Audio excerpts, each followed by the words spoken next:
What happens if we dare to tear off the mask of professionalism and actually risk showing up for real? I'm your host, Miriam Happiness, and this is Unprofessionalism. There's so much energy that goes into even just pretending that something isn't is. And there's so much that gets lost in that process. And it's not to say that we should all just be this transparent, blubbering mess all the time or something like that. But I just mean subtle little acknowledgements. Wow, how could someone be certain about anything right now? Yeah. That's not exactly a controversial statement. I think, as you said, like we got this kind of vulnerability thing it went a bit haywire. But there's a big difference between saying, I'm absolutely certain that this is our path and we must follow this path, to saying, I think this is the best course of action. Times are uncertain. It doesn't have to be, what's going on? How are we going to deal with this? There's a big spectrum between absolute certainty and projecting that sort of confidence and just some acknowledgement of the reality that we all exist in. Mark, welcome to the show. Thank you very much. Very happy to be here. Yeah, I'm looking forward to exploring what it is that makes a good life. Since this is the name of your podcast, I've interviewed many different people on that question. And before that, you have left a career and a very good salary after 15 years working in the financial sector. And to start it off, I would like to invite you to share a little story or an anecdote when you have been unprofessional, air quotes, and it turned out to have been the best thing you could have done. Yeah, I think over the last few years, my moments of what could be considered unprofessional may be greater than my moments of being professional. And so this, I guess a recent one, a couple of ones that came to mind. One was I was working with the C-level team for a day in Berlin. It was the hottest day of the year here. I think it hit something like 37 degrees. There was trouble with the U-Bahn, and I was going to be a little bit delayed, so I had to jog a little bit there. I was wearing this navy shirt that I'm wearing right now. And before the session started, I joked with them saying that I actually wore this shirt to hide my sweat stains. And then I pulled it out in front of me, and I proceeded to tell them that I wasn't doing a very good job at that. And they laughed. And I often find this is such an interesting thing with unprofessionalism. I guess it's how we define it. But I think that there's so much space for our humanity that we assume that we cannot show or that we ought not to show. And in most experience of my life, even if I think in moments of finance and even telling people, investors, about experiences with therapy, just how interested people became in the human that they were talking to, and how it set a very different tone for what the meeting may have been or become. Yeah. Interesting. It's the sweat stains as well as the word therapy are two of the taboos, right? You don't talk about. Everyone kind of knows. Everyone kind of has it and does it. Yeah. But nobody really speaks about it. And then once you do, it almost creates the sigh. Yeah. There's something that I've become really interested in, and it's not about, because I see how people disclose therapy or trauma, and I don't think it's very caring in some of the ways that it's done, and to themselves or to the other person. I've been really intrigued, even in some of the facilitation work that I'm doing or conversations that I experiment around, and they're deliberately called experiments. It's how can we express in the moment vulnerability that is really subtle and that really makes you feel like you're in the room with another human being. And so it's not this, because even if you think about it, sometimes even the big trauma or a therapy story, it can be so rehearsed that you're almost using it in a strategic way, or you really know the way the story goes, and sometimes you can even see people, they're waiting for a reaction that they've usually got in sharing a particular story. And if you don't give it to them, the whole conversation misses or skips a beat. Yeah. So I'm really interested to see what can we share right now that doesn't mean that it's going to, it's not going to put you in an unsafe place or that you're really worried about it, but that you do feel it's not normal to share, but really it's quite insignificant. It's very human and it's very relatable. Yeah. Thank you for making the distinction, because I think, oversharing can put the entire room also in a very uncomfortable place. You don't want, and I think that the vulnerability piece was taken too far by many, thinking that we have to speak about our childhood trauma. And it's not at all. For me, one of the most vulnerable things is to ask, or to either to reply honestly to the question, how are you? Or to just pause and make time for someone else's answer. I think that's absolutely magic. And I see it a lot with some of the people that are probably now in my network of people, I guess, that when we ask each other that question, how are you doing or how are you, it can often be greeted with a big sigh of, wow, that's a complicated question.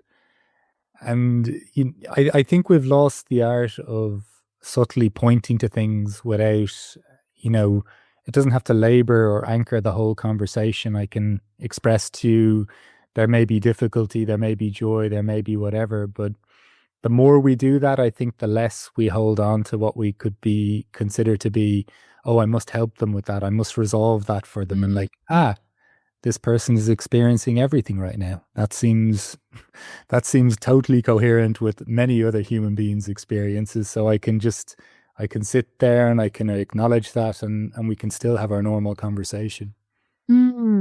I sense a nuance here.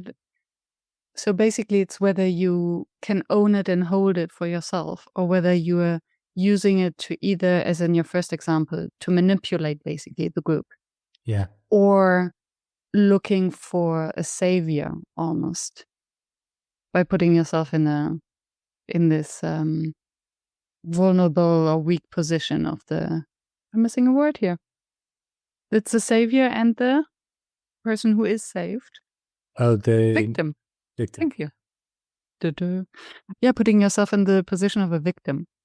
And then it's also manipulative, basically.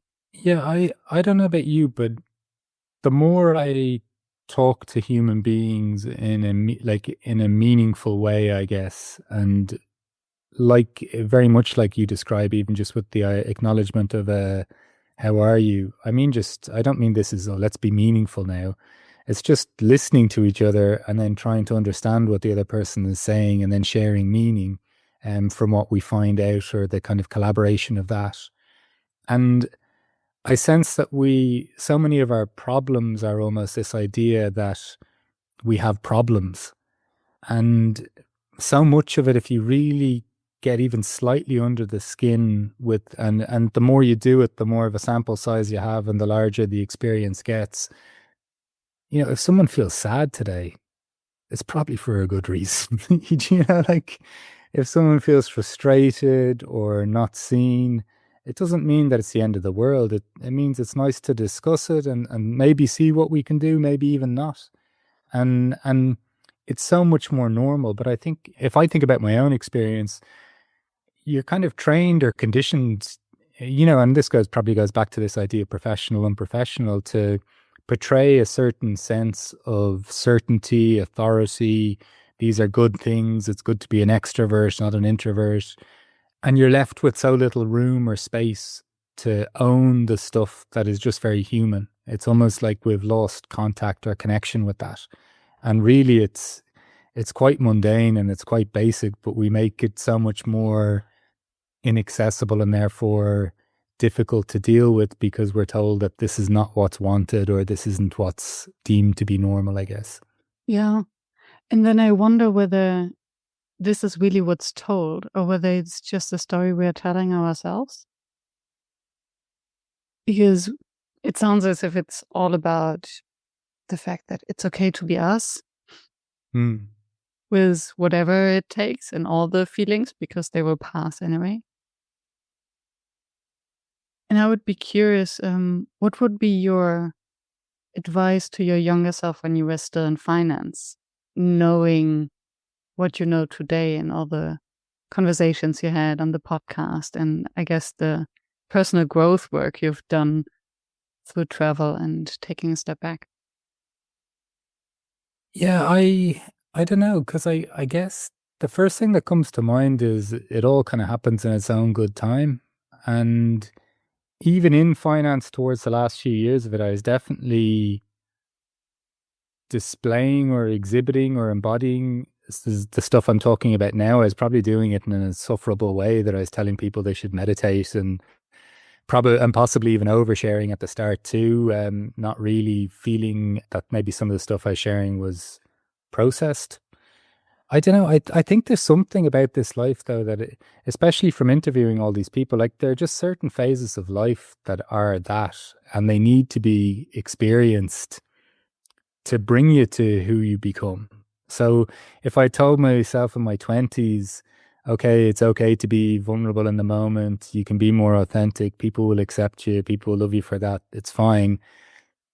And then my whole life trajectory would obviously be very different. And do you know, there's something that I found really interesting in the last few months that I only kind of realized it with all these interviews was, you know, divorce, depression, being laid off, failure, prison, even in some case. These were what some people shared about their life. And they were now people that were saying that they were experiencing a good life. And I just think it's all grist for the mill. It's all part of the process. So if I were to say something, I definitely would say you can relax. Like that would be one thing. The other thing would probably be if you are a little bit more yourself, you'll probably find some more inner and outer coherence, and life will be more enjoyable. Yeah. And it's an interesting one, actually, that if we're okay with ourselves, then we're also okay with all the story and all the suffering that led us to this point. Yeah. And then we see the wet thread, although it wasn't there. And still there's a part of me that refuses to accept that there are toxic workplaces where it's not okay to show your human side. And well, maybe you become a better person despite that or because of that. What do you think would it take for workplaces to be more accepting of the unprofessional side of their people?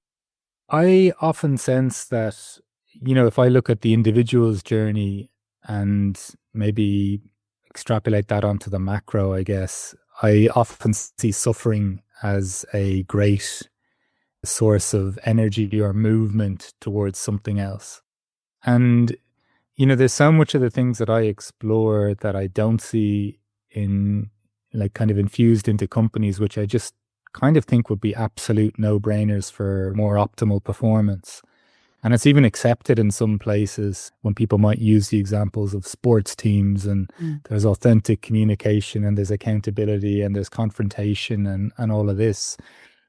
But I also find it really interesting that some of the things that could be deemed as soft skills, like maybe showing vulnerability, that these are actually things that we're afraid of. And, you know, even in kind of maybe a more masculine energy of professionalism and things like this, it's kind of funny that people won't engage with stuff that they're afraid of, whereas I would have thought that the very definition, you know, the way that's held up is in I'm willing to conquer my fears. So I find there's kind of interesting things within that as well. But I really think that I really think that it will be more suffering, to be honest. I think something happened in and around COVID that kind of it pulled the veil back for people for a moment. It really led to questioning around meaning. And I understand that people have economic realities to face and they can't just sit around kind of philosophizing around what they saw, but it's still been felt and seen at some point. And I think we're probably going to see continued suffering of not heeding some of the calls that we've faced. Like I'm stunned at this point, and this is anecdotal, this isn't based on research, but I'm really stunned at how many people I know that are highly functioning individuals in significant roles, that it's just normal that like sleep problems or anxiety or any like inability to actually enjoy their life when they're outside of the workplace. I'm stunned that that's just become so common. Hmm. And I'm not even talking about the people that take time off for these things and actually declare them, but just people that kind of mention this stuff in a casual way. So I don't personally see that slowing down. Mm. And I think there's just fundamental ways in which our lives are so dominated by, like, even if it's noise, it's information, it's these ways in which we have of working now and being connected with the phone. They're not going to be sustainable. Like this, I don't know. I don't know when you began your career, but when I think back to when I was even 25 in corporate banking, I think it was basically some of the very senior managers in a department might have had a laptop and a BlackBerry. The rest of us just literally had a computer at our desk. And when I went home on a Friday evening, even if I could think about something that had to be done for work, it was contained to that. Yeah. This is a whole new animal. This is a whole new way of working. And I think sometimes we forget that this, while it's all around us and there's no escaping it at the moment, this is even a very new way of working for the vast majority of people. And I personally think that it's going to yield more suffering, and then through those cracks there'll be more consideration for what might actually be healthy for the human being, and I think that will be more of an opening. Yeah. Yeah. Thank you. It's as if being stressed and overworked, as if this was normal for being, or it is being professional. Yeah. And I remember that when I started my business at some point, so for me, it was normal to be overwhelmed, overworked, constantly overly busy. And at some point, I stuck the mantra on my wall: no need to be busy to be successful. And I embraced that together with the question, what if it was easy? Because I think we grow up with the image that it is kind of cool to be busy and to sit in meetings and to, as if we never graduated from high school, where, yeah, the cool kids were those invited to all the gatherings, but we are not there anymore.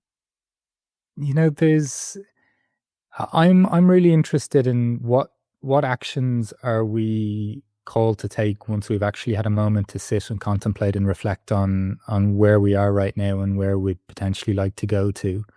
And that doesn't mean that, you know, I'm sure you know yourself, there'll be times where really hard work is required and longer hours will be required. And at the same time, too, working really hard without any reflection and pause just leads to this kind of this busyness or this version of sub-performance that gets classified as somewhat heroic. But really, I just don't think it's all that intelligent. It's not to escape the realities of and just the need for responsibility in our lives, whatever areas of our life that is, like of discipline in practice and craft, whatever it might be. But I think this, if we were to really examine, you know, what amount of our day is when we're really effective and doing most of the work, I think there's too much of a uniformity in how we approach work that way. And even from just not realizing when an individual might be at their best, what their own internal rhythms are. And I'm not trying to create some utopia where everyone just gets to work whenever they want to work and everything else. But yeah, in making this idea of hustling and just burning yourself out almost heroic, I have no problem working my ass off if I've set the, you know, if I'm clear about why I'm doing it. In fact, sometimes I feel like I've got an infinite supply of energy when I've realized what the meaning and what the purpose and what the direction is of what I'm doing. When I find I'm kind of burning out, it's because there's been a lack of reflection that's also embedded into my process. Mm. Yeah. And I'm thinking of a researcher, I think it's Teresa Amabil. She wrote about the progress principle. And she said that the one thing that motivates employees the most is a sense of meaningful progress. Mm. And I have the same observations also about myself. I can work the entire day without taking a break and not even realizing it. And if I sense this progress and meaning and purpose, as you say, then I wouldn't even think of burning out. But I do burn out when there's no recognition, when I have the impression I'm in a hamster wheel, where I don't see the progress for the work that I'm doing. And I might be in toxic environments where there is no recognition or no space for human connection, these kind of things. And what I think this is where I guess I'm really intrigued from maybe a more application of the work that I'm doing, or even from the things that I'm finding from the interviews. I think that sense of human connection is just so woefully underused or thought of in a working context. I think there's a considerable opportunity that's available to companies if they were to try to genuinely create a culture of human connection. Because I can think of roles that I was in where I didn't even think maybe that the environment was the healthiest, or even maybe that there was a ton of purpose in the work. And there were human connections in work that really kept me there, if you know what I mean, and actually kind of enjoyed showing up to places where it didn't mean that everything else had to be there. And there's just something about that. Like, I think we've created such a narrative, and it's something that all these interviews that I've been doing around what is a good life has shown me. We've created such a narrative around being independent, self-started, self-motivated, all these things, like almost forgetting that somebody carried us in a womb for 9 months and people fed us, and even the food that we get in our life now is dependent on the sun and farmers and whatever else, a whole supply chain.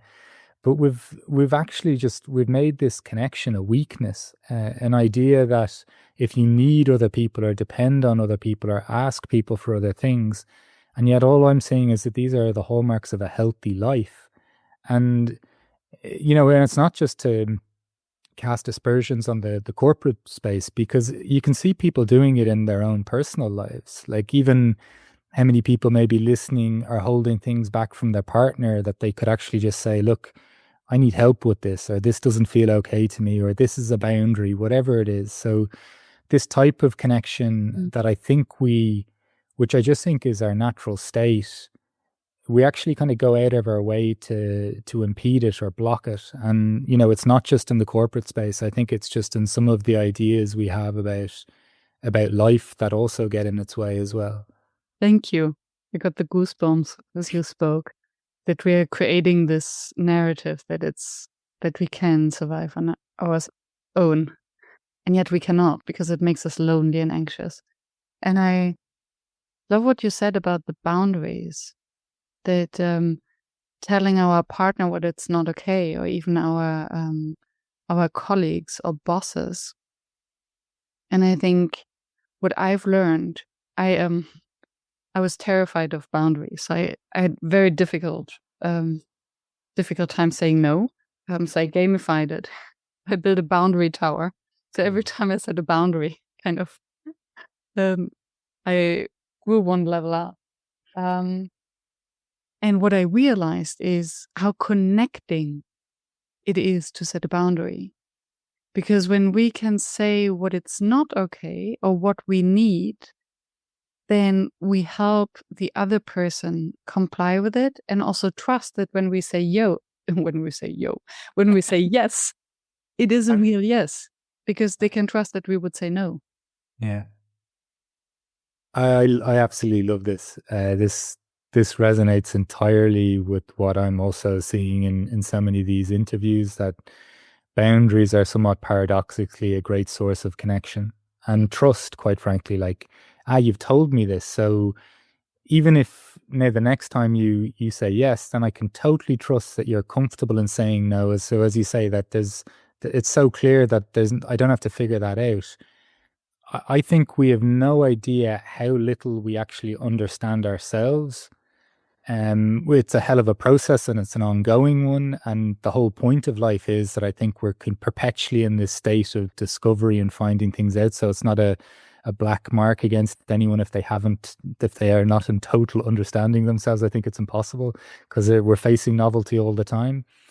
But if you consider that it's quite a task, even if you spend a lot of time in contemplation or meditation or whatever, to just feel like you really understand yourself, the idea that you could possibly understand someone else fully with all the things that you're not in contact with or have access to, it's total insanity.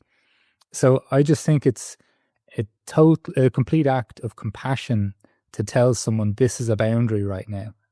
And when we express that with clarity and we don't get all, there's not any insults flying with it or anything like that. It's just said maybe after a moment of reflection yourself to say, look, this is how I felt. This is my boundary. And I think this is why it is. I just think it's such a connecting point between us. Like there's so much that's being shared in that moment. And of course, if we can meet that as well ourselves with something, well, then this is incredible. Yeah. And somehow there's always this voice, or very often the voice, what I hear for myself and also others, fear of rejection and rejecting others. If I say no, then it means this other person could interpret it as a rejection instead of trusting that everyone can take care of themselves as grown-ups and we don't have to save the others. And then I wonder, why is it so... What is the real fear around boundaries at work? I was thinking about this before a few years back, and it was when my friend was telling me, I think even about the interview process that he was going for and for quite a senior role, what that entailed, the kind of projection of yourself that one gives when they're going through that.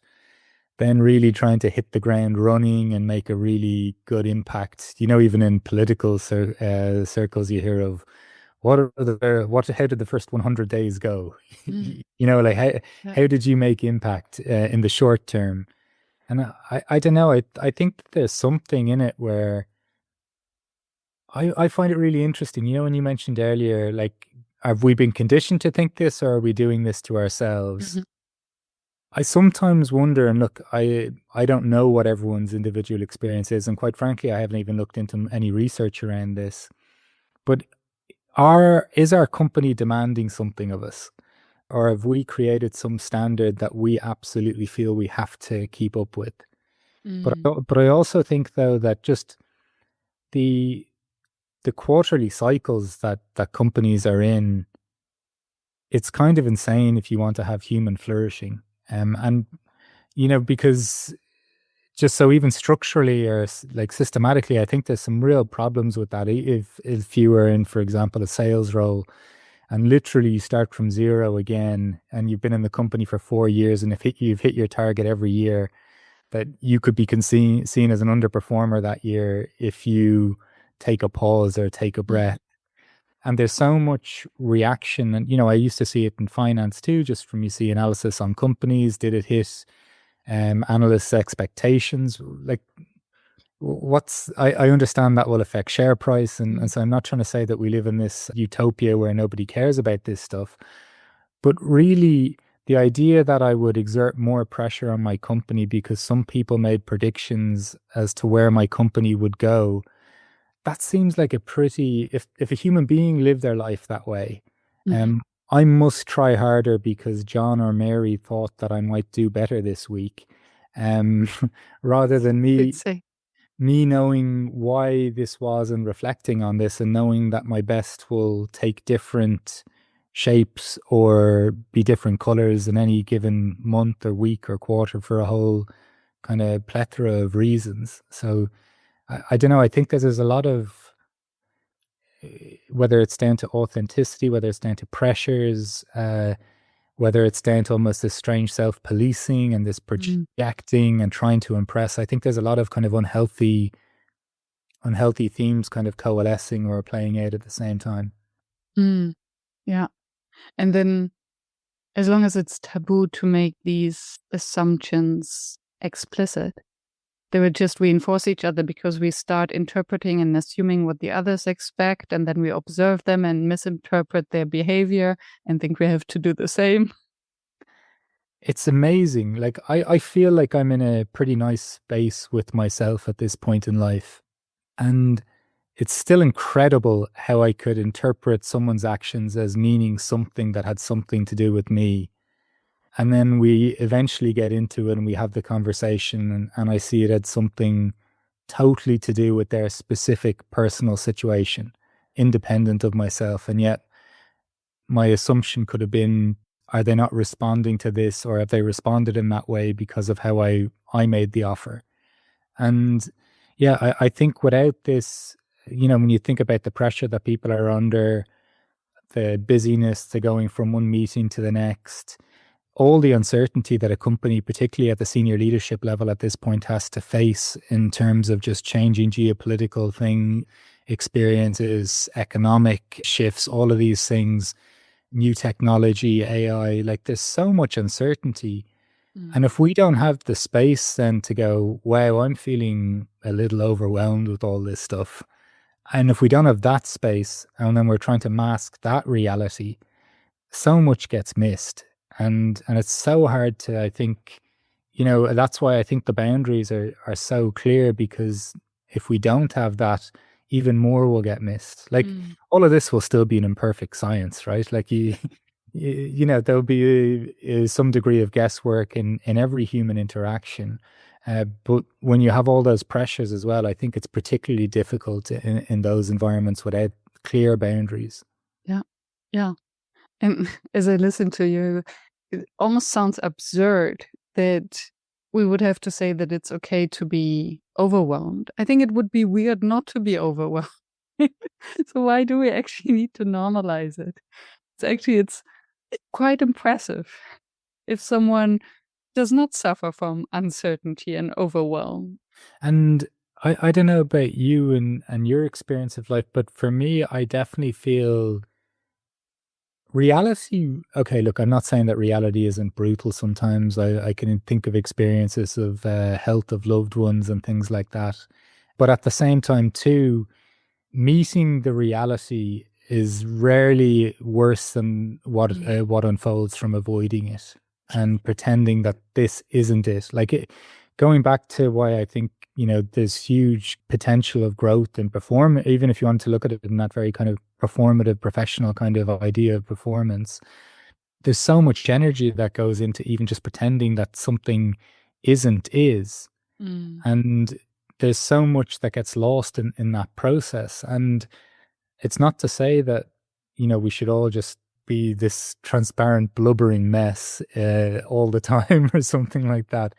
But I just mean subtle little acknowledgements like, wow, how could someone be certain about anything right now? Yeah.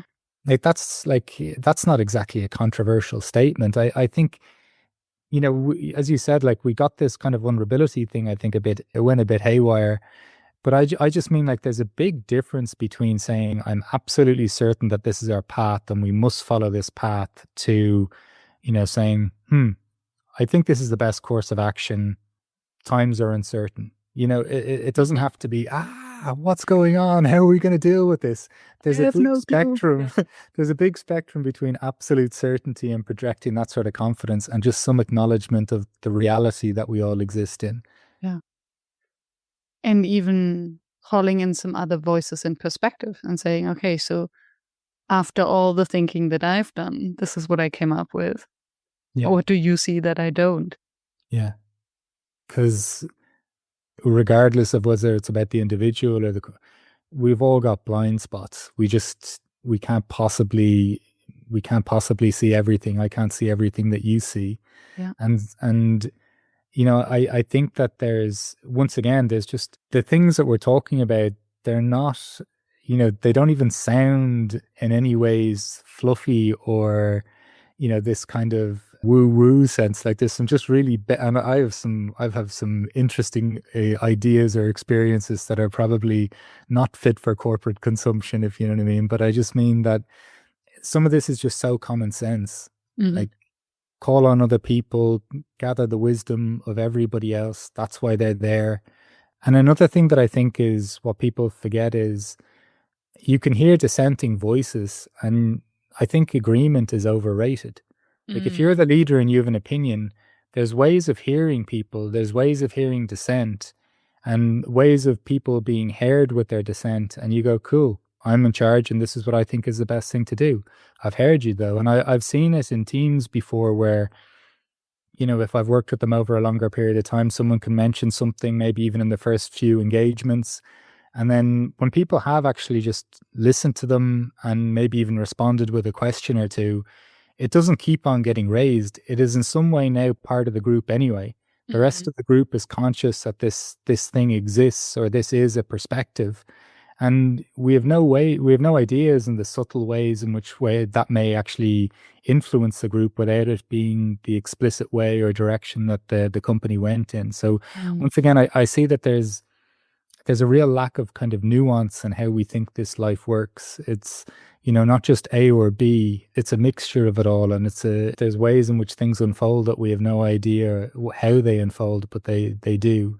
But I really think coming to some sense where we can all have I think it's great for our own self, like our own personal and co-regulation, to have a clearer picture of what reality is, like what people are feeling or noticing or thinking.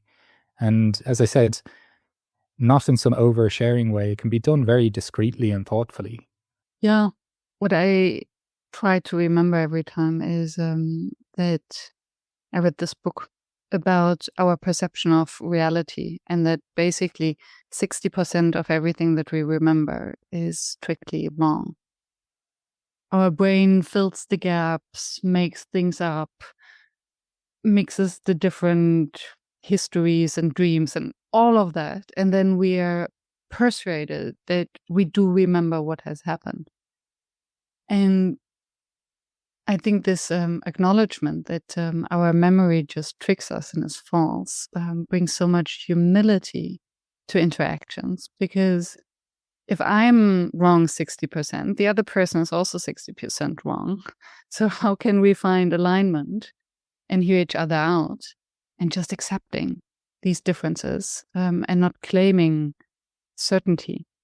And I think from what you said about that we're overweighting, you didn't use the word alignment, Agreement. agreement.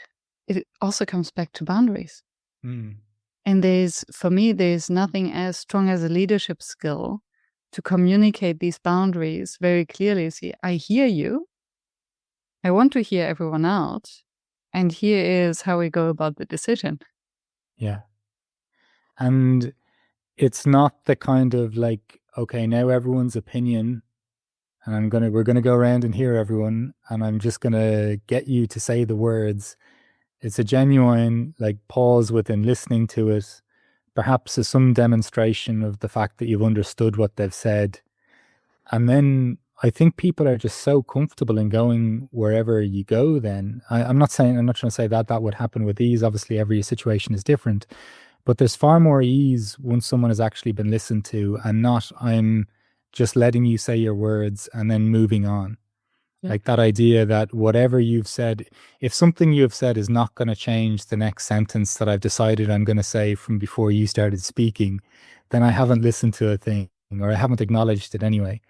And so I think there's just these really simple things that make a considerable difference. And I think that idea of shit, like I think one of the biggest connectors is, and there's also a great correlation between this, I'd imagine, and just the quality of decisions a group makes. And I saw you wrote something recently, even with that depiction of the elephant and which part of the elephant. I think there's a poem by Rumi as well that I've used before in a corporate space to depict that. And it's just a simple acknowledgement that we all have a perspective based on our experiences, that hopefully experiences and capacities that you value, but we're all going to have a slightly different interpretation of this very experience or this conversation right now. And to bring as much of that and to use that as an intelligence to source.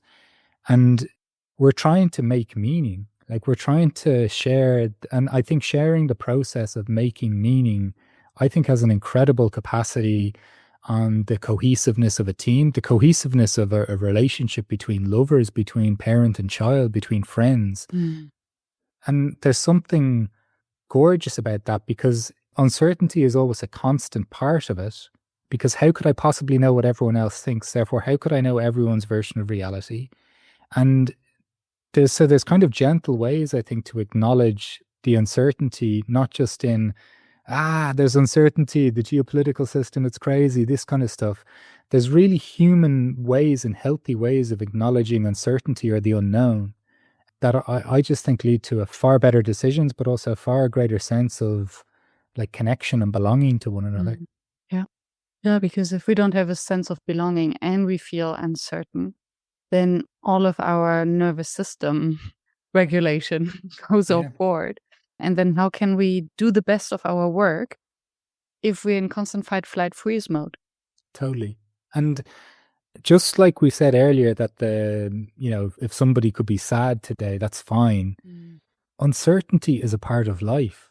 Like, so I think why people find it even so jarring is because they're potentially overly attached to a sense that they're in control of things. And that's a really draining process. Again, projecting certainty in an uncertain world that's a tough pill to swallow. And once again, it's not to say that uncertainty means that, we had an appointment today, we've both shown up. I'd say there's probably a very high probability percentage we attributed it to the other, even though we didn't go through this process, that I will show up, she will show up. It's not to say that the whole world is total chaos and we can't know anything, but just to know that there's a healthy amount of uncertainty to acknowledge. And I think a daily interaction or acknowledgement of that uncertainty builds a tremendous amount of resilience. Yeah. While reminding ourselves of what we can control. Yeah. I think many go down the drain because they constantly focus on all the uncertainty that they cannot control. And then teams get into a spiral of complaining and misery instead of the problem solving, the creative collaboration and interaction when you focus on what you can actually control. Yeah. So what makes a good life? It's, when I set out to ask this question initially, it definitely wasn't to prescribe answers. I was very clear about that. And I did want to show that everyone has, just like we're describing, everyone has their own take on this, right? And I remember even when I was interviewing people initially, I interviewed 120 people around this question privately. I remember one interview I had back to back, one person said, experiencing the highs and lows in life, the full range. And then the very next person said, I just like a nice median experience of life, so that thing always made me laugh. What I definitely have noticed over the course of the interview, so I think there are conditions that I think are very helpful for a good life. So while I don't want to prescribe, you should follow all your dreams, you should do this, you should do that. For me, there are certain conditions that kind of underpin the quality of a good life. And I'll speak personally and I'll say, definitely for me, if I get a sense that I am paying attention and I am myself, I really can't see how I need to think about much more in this life. It's not to say that I can't have any plans or structure in life, but it's just if I'm tending to what is here, if I'm noticing what is here right now, and if I'm being myself, and authenticity is a word that's bandied around a lot. The way I like to think about that is almost like if there's an inner and outer coherence. So there isn't a fixed version of me. Like if I'm a chatty person, if I go to a library, I'm not inauthentic if I stop chatting. Like I'm aware of my context. But if I find that there's as much of that inner and outer coherence and I'm truly paying attention to what is in this life, if those two conditions are met for me, I really feel like I experience a wonderful life. And I can say this even during a time in my life where I've taken quite a few risks and I'm definitely figuring out the commercial side of the world that I've stepped into.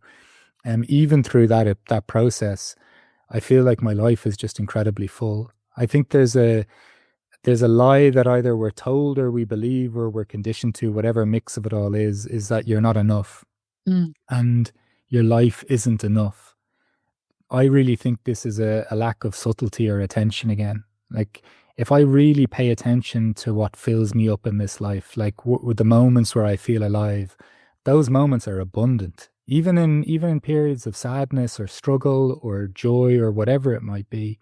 And I think we've got almost like an attention scarcity in our life at the moment. It's completely understandable. We're part of this generation that are being bombarded with information and technology like we never have been.